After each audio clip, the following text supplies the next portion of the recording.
உன் கையை பிடிக்கும் போது எனக்கு அப்படியே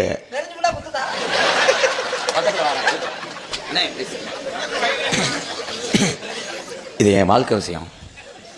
மூத்தவனா இருந்து நீங்க தான் தாலி எடுத்து கொடுக்கணும். அண்ணே வாழ்க்கைக்கு எப்பயுமே நான் உதவியா இருப்பேன்.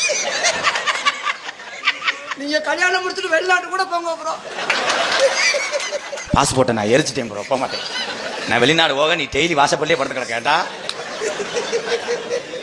நீ எத்தனை அடிய மண்டையில அடிக்கிறியோ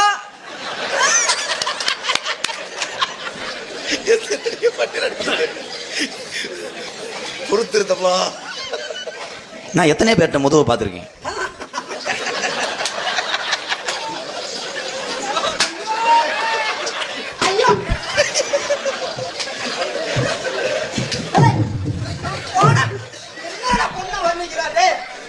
பொண்ணை பார்த்து அவ கூந்தல பாரு, அதே எவ்வளவு அழகா இருக்கு. அவ கண்ணை பாடுறா, அவ குரலை பாடுறா, அவ மொழியை பாடுறா.